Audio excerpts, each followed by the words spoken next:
Hey guys, so this is the NCLEX RN 2019 ATI Comprehensive Review Series. So this is section 6A, which we will talk about med-surg nursing. Okay, section 1, fluids and electrolytes. So we're going to be talking about intravenous fluids. I'm going to make it very clear and simple for you and how I remember it. So you have hypertonic, hypotonic, and isotonic solution. Hypertonic, think of someone really hyper, really skinny, because people who are running around hyper are generally skinny. So the cell becomes skinny, the cell becomes small because all the fluids leave the cell. Now think of hypotonic, something hypo, everything's down, someone who sits all day, or a hippopotamus, a big fat, So that's going to be the hypotonic solutions because fluids are going to go in the cell, so the cell's going to be huge. And then isotonic, think of iso, I'm perfect, everything just stays the same. So hypertonic, you're going to think of everything is going to be, all the numbers in hypertonic are going to be below 30. So you're going to have 10%, 5%, everything below 30. And a way to remember that is all the skinny people are under 30 years old because it's hard to lose weight or something when you're above 30 and your metabolism slows down. Hypotonic is going to be 30 and up. So you're going to have 30%, 45%, etc. And isotonic, all you should remember is 0.9 normal saline, lactate ringer, and D5W. So just remember, so I would just remember lactate ringer and normal saline because that's what you're going to have to know for isotonic. And then just another thing, hypertonic are generally going to be your dextrose. A way to remember that is people who are skinny could eat all day sugar like dextrose and not gain a pound. So think hypertonic, skinny, so the cells shrink, are skinny, and the numbers are small because they're young people who are skinny. And then hypotonic is older, so you're going to have 30%, 45%, etc. And they're going to be bigger because the cell's going to be bigger. And then isotonic, I'm perfect, so everything just stays the same. And you're going to have normal saline and lactate ringer. So if you need to get fluids in the cell, you're going to get a hypotonic solution. Think, in the cell, just sitting there and getting bigger. If you need fluids out of the cell, who's a skinny one? The hypertonic solution. And if you need fluids in the blood or vein just for a volume, that's going to be the one that's going to be equal, isotonic. Section 1, fluids and electrolytes. So over here I'm going to compare if you have too much water or too little water, which is also called fluid volume deficit, fluid volume excess. So I'm just going to read them first and then I'm going to explain it and try to help you understand. So fluid volume deficit, if you have too little fluid, so causes are excess GI and renal loss, fever, diaphoresis, long-term NPO, hemorrhage, insufficient intake, burns, diuretics, or aging. Some signs and symptoms are weight loss, dry mucous membranes, increased heart rate and respiratory rate, thready pulse, capillary refill in less than 3 seconds, weakness and fatigue, orthostatic hypertension, poor skin turgor, and some late signs, oliguria, decreased central venous pressure, and flattened neck veins. This can be diagnosed through serum electrolytes, BUN, creatinine, hematocrit, urine-specific gravity. Treatments are vitals, INOs, weights, you want to correct the cause, fluid replacement, and medication. Fluid volume excess, too much fluid. Some causes are kidney failure, heart failure, cirrhosis, burns, hypertonic solution, excess water intake, long-term corticosteroid. Some signs and symptoms: cough, dyspnea, crackles, increased blood pressure, tachycardia, tachypnea, bounding pulse, weight gain, jugular vein distension, increased central venous pressure, penial edema. This can be diagnosed the same thing as fluid volume deficit. Treatments, vitals, watch for retention, weight, INOs, diuretics, limited fluid intake, semi-Fowlers, and restricted fluids. Okay, so now I'm just going to briefly explain to you how you're going to remember this. So if you have too little fluids, you could just think hypovolemia. It's the same exact signs and symptoms. So the way you have too little fluids is that fluids are going to be lost somehow. It's either going to be lost to the urine, you're peeing too much, you're taking too much diuretics, or you're vomiting everything out, or you're bleeding everything out, or you're sweating, or you're not taking anything in. It's going to have to be a way that all the fluids are coming out, or that you're not taking anything in. Signs and symptoms, if you just think about it, let's say you would not drink for a whole day, or it's really hot outside and you didn't drink, your mouth's going to be dry, you're going to feel fatigue, orthostatic hypertension, so you want the patient to be on a full rest. Treatment for too little fluids is going to be you want to give them fluids. The way that you're going to give them fluids is the oral, so it's called oral rehydration therapy, so you're going to give them fluids that way. Or if it's really severe, you're going to give them IV. And then the medication you're going to give them would be electrolyte replacement, so if they're losing potassium, you give them potassium, etc., and IV fluids. If you have too much fluids, so think about why would you have too much fluids? Because something's causing it to be retained inside. So either the heart's failing, so it can't pump it out, or the kidney's failing, so it can't filter it out. Something's happening that it's staying in. So the signs and symptoms are going to be very much like right-sided heart failure. So it's going to be cough, crackles, weight gain, you're going to see it, it's going to be bounding pulse, edema, everything's going to be swelling. You're going to be able to see the water kind of, like the veins are going to extend, etc. It's going to be diagnosed the same way because you're diagnosing the volume. Treatments, obviously you want to get rid of it. So diuretics will help you get rid of it. If you limit your fluids, it can help you get rid of it. You want to restrict the sodium. Sodium follows water. Here we're going to go into the electrolytes. So potassium, which is abbreviated K. So hypokalemia, too little potassium. Hyperkalemia, too much potassium. I'm just going to start from the signs and symptoms because that's where the NCLEX loves to text about. If you have too little potassium, you're going to have weakness, etc. And if you have too much potassium, you're going to have twitching and too much muscle. So now I'm just going to go into the specifics. So too little potassium, muscle weakness, fatigue, irritability, confusion, everything's going to slow down. You're going to have decreased bowel motility, dysrhythmias, and remember a flattened or inverted T wave. And if you have too much potassium, you're going to have the opposite of it. All the muscles are going to accelerate. So you're going to have muscle twitching. You're going to have ventricular dysrhythmias.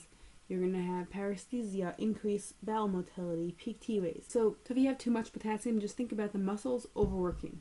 So you're going to have muscle twitching, your heart's the muscle, so you're going to have dysrhythmia, and if your muscle's overworking, then you're going to have a peak T wave. And then if you think about too little, think about a muscle not working. So you're going to get constipated because things are going to slow down, that muscle's going to slow down. You're going to have confusion, you're going to have muscle weakness, you're going to have a flat T wave because you're not going to see a spike on the EKG because it's not going up, it's not really moving. For hypokalemia, you have too little, so everything's slowing down, so you want to have all precautions, you want to give them potassium, you want to have an EKG because it affects the heart, you want to do their INOs and give them medication. For too much potassium, you want to also do EKG because it still affects the heart. You might have to do dialysis to get rid of some potassium, and you have to give them medication. So the medication that you use for too much potassium is called K-Exolate. The way I remember it is, I think K, exit. K stands for potassium, so exit. K, exit, K-Exolate. You're supposed to give them 50% glucose with insulin, calcium gluconate. Some causes for too little potassium is medication and body fluid loss. So body fluid loss could be you vomited out, diarrhea, etc. Causes of too much potassium are also medication like potassium sparing diuretic that makes you deepen the potassium, or ACE inhibitors, and you could also have it from adrenal insufficiency, renal failure, and acidosis. Sodium, so that's Na. Hyponatremia, too little sodium. Hypernatremia, too much sodium. This is kind of easy because hyponatremia, if you have too little, it's going to be like dehydration, so the same signs and symptoms, etc. So hyponatremia, you have too little sodium, they're going to have weakness, lethargy, confusion, seizures, headache, anorexia, nausea and vomiting, muscle cramps, twitching, hypertension, tachycardia, weight gain, and edema. Just think of someone dehydrated, that's going to be your patient. So what are you going to do? You're going to give them sodium because they have too little sodium. You're going to restrict oral fluid, you're going to monitor their weight and INOs. Some causes, GI loss, SIADH, NPO, water intoxication, and some medication like diuretics. Then when we go on to too much sodium, hypernatremia, you're going to have the opposite of dehydration, signs and symptoms, so fever, swollen dry tongue, sticky mucous membrane, hallucination, lethargy, restlessness, irritability, seizures, tachycardia, hypertension, hyperreflexia, twitching, pulmonary edema. What you're going to do, you're going to have them on seizure precautions, give them IV isotonic fluids or hypotonic fluids, diuretics, sodium restriction. Some causes are dehydration, burns, kidney failure, DI. What I would know from this is that hyponatremia, too little, and hypernatremia both could cause seizures, so you want to put them on seizure precautions and just associate hyponatremia with dehydration and hypernatremia the opposite. Calcium and magnesium, so I'm going to do them together. So calcium is Ca and magnesium is Mg. So the reason why I'm doing this together is because hypocalcemia and hypomagnesium, they both have the same signs and symptoms, and hypercalcemia and hypermagnesium both have the same signs and symptoms. So if you see on the chart, I left the hypomagnesium and hypermagnesium empty because it's the same exact thing as the hyper and hypocalcemia. Okay, so now I'm going to start. Hypocalcemia, the sign and symptoms: tetany, cramps, paresthesia, dysrhythmia, Trousseau sign, and spastic sign. So what Trousseau sign is that you put a blood pressure cuff on the patient's arm and their fingers and hand is going to go up, like as in like curling upwards. Spastic sign is that you're going to tap on the facial nerve and they're going to like twitch, and it goes to cause seizure. Now, hypomagnesium has the same exact signs, and hypercalcemia. Hypocalcemia signs is the opposite: muscle weakness, hyporeflexia, everything's going to go down, nausea and vomiting, lethargy, coma, dysrhythmia, and specific to hypercalcemia and not hypermagnesium is kidney stones. So hypermagnesium is going to be the same exact sign as hypercalcemia, just without the kidney stones. Okay, so now what you're going to do for it. hypocalcemia, you're going to have seizure precautions. You're going to give them calcium, vitamin D. You're going to monitor for orthostatic hypotension. Hypomagnesium is the same exact thing. The seizure precautions, just instead of calcium and vitamin D, you're going to give them magnesium and monitor for orthostatic hypertension. Hypercalcemia, too much calcium, you're going to give them isotonic fluids, medication like diuretic or calcitonin to get rid of it, and you want to monitor the cardiac. Hypermagnesium, you give them isotonic solutions also, and medications like diuretic to get rid of it, or IV calcium gluconate, and you can monitor the cardiac. So now for the causes. So now they're different, which is why they're all written in. The causes for hypocalcemia is hypoparathyroidism, hypomagnesium, vitamin D deficiency, GI loss, kidney failure, diseases like celiac, alcohol, etc. For hypomagnesium, the causes GI loss, also alcohol, hypocalcemia, DKA, TPNs, laxative abuse, medications, hyperparathyroidism. And for hypercalcemia, the cause, hyperparathyroidism, dehydration, vitamin D excess, medications, immobilization. And for hypermagnesium causes, renal failure, adrenal insufficiency, and laxative overdose. Remember the signs and symptoms for hypocalcemia and hypercalcemia, and then just same exact thing for hypo and hypermagnesium. I wouldn't really focus on the causes because that would probably be in the question. I'm telling you what happened, and you have that. I would remember the trousseau and trivexan. They like to ask on that. So phosphorus, which is abbreviated P. So if you have too little phosphorus or too much phosphorus. I don't really see them asking this on the NCLEX, so I'm just going to briefly go over it. So basically the signs and symptoms are everything is going to go down. You're going to have weakness, muscle weakness, confusion, seizures, bone pain, etc. And for too much phosphorus, you're going to have the opposite. You're going to have cramps, dysrhythmias, trousseau sign, trivexan, hyperreflexia. So if you have too little phosphorus, you want to give phosphate and put them on seizure precaution. If you have too much phosphorus, you want to give them medication, normal saline, or dialysis to flush it out. So basically, I'm going to recap on all the electrolytes. So a hint to remember, how I remember them, is Cm plus P. So C, calcium, magnesium, so they go together, Cm plus phosphorus. The reason why there's a plus in between is because when Cm go down, when calcium and magnesium go down, phosphorus goes up. When calcium and magnesium go up, phosphorus goes down. I'm talking about the signs and symptoms. For example, when you have too little calcium, you're going to have too little magnesium, and you're going to have too much phosphorus.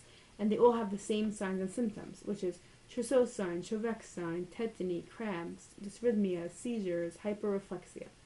And when you have too much calcium, you're going to have the same symptoms as too much magnesium and too little phosphorus, which is going to be muscle weakness, bone pain, hyporeflexia, nausea, vomiting, everything goes down. About sodium, just think if it's too little sodium, think of the dehydration and the same signs and symptoms, and if it's too much sodium, think of heart failure. And with potassium, you're going to think of a muscle. So when there's too little potassium, then the muscle's not working, so you're going to have weaknesses, all the muscles are going to slow down, dysrhythmias, etc. If you have too much of it, then you're going to have twitching, increased bowel movement, also dysrhythmias. And one more thing with potassium that you should remember is when you have too little, so remember the word little potassium, you're going to have a little T wave. You have too much potassium, you're going to have a big T wave. Acid-base imbalances. When we talk about acid-base imbalances, we're talking about the pH, and we're talking about CO2 and HCO, which is bicarbonate. When your pH is down, your CO2 is up. When your pH is up, your CO2 is down. So basically the respiratories, which is your CO2, your carbon dioxide that you're blowing out, and your pH have an inverse relationship, and your pH and your bicarb have an equal relationship. So a hint to remember that is Rome. Respiratory, opposite, metabolic, equal. So your respiratory is your CO2, your metabolic is your HCO3. It's going to be opposite with respiratory, so respiratory opposite. So when your pH is down, your respiratory is up. When your pH is up, your respiratory is down. And metabolic is going to be equal. So when your pH is down, your metabolic is down. When your pH is up, your metabolic is up. If the CO2 is abnormal, it's going to be a respiratory disease. HCO3 is abnormal, it's going to be a metabolic disease. So I would just commit these numbers to memory because you're going to have to know them. pH range is 7.35 to 7.45. If you have more than 7.45, it's alkaline. If you have less than 7.35, it's acid. PaCO2, 35 to 45. You can remember that if you look at pH, it's 7.35 to 7.45, so just remember the numbers 35 and 45. CO2 is a measurement of carbon dioxide. Carbon dioxide is controlled by the lungs. CO2, think of acid. The more CO2 you have, the more acid in your body. Then goes HCO3. The values are 22 to 26. HCO3 is controlled by the kidney. And then you should just know PaO2 is 80 to 100. A point to remember is that the lungs and kidney, they work together to get a normal pH. So if one's not working, the other one will compensate. So how do we figure this out? So first of all, you're going to look at the pH. Is it too much or too little? That's right off the bat. It's going to tell you if it's alkaline or acidosis. And then you're going to look at Rome. Respiratory, opposite, metabolic, equal. So you're going to look. If your CO2 is up and your pH is down, then like we said before, it's a respiratory disease because respiratory, opposite, metabolic, equal. So if you have the pH and the metabolic go in the same direction, then it's a metabolic disease. And then you're going to see if it's alkaline or acidic based on the pH. For example, if you have a pH of 7.2 and you have a CO2 of 49 and you have an HCO3 of 23, then what's out of whack? The CO2 is out of whack and the pH is out of whack. So the pH went down and the CO2 went up. So it's a respiratory acidosis because it's below 7.35. First, you're going to look at the pH, then you're going to look at Rome, respiratory opposite, metabolic equal, to figure out what it is. Then there's one other example that you have to keep in mind. If it's compensated or not. It's like we said before, that the lungs and the kidney, they work together to get a normal pH. So if one's not working, the other one's going to compensate. You're not really going to see this on the NCLEX, maybe one question, maybe. But I'm just going to say it because you might have a question. So basically how you're going to see this is that if all three values are normal, it means you have a normal ABG. If all three values are abnormal, so your pH is off, your CO2 is off, and your HCO3 is off, that means that something's compensating. So it's a partial compensation. If only two are abnormal, then there could be two examples. So if the pH fully returns to normal, that means that your CO2 is abnormal and your bicarb is abnormal. That means that it's compensated. And if the two values are abnormal, then it's uncompensated. Now we're going to go over metabolic acidosis and metabolic alkalosis. I wouldn't know this in too much detail, but I'm just going to go over the basics. So metabolic acidosis, there's too much acid being produced. Too much acid causes bicarb to decrease. So when you think of acid, think of CO2, carbon dioxide. Acid, CO2, carbon dioxide. If there's too much carbon dioxide, then there's too much acid.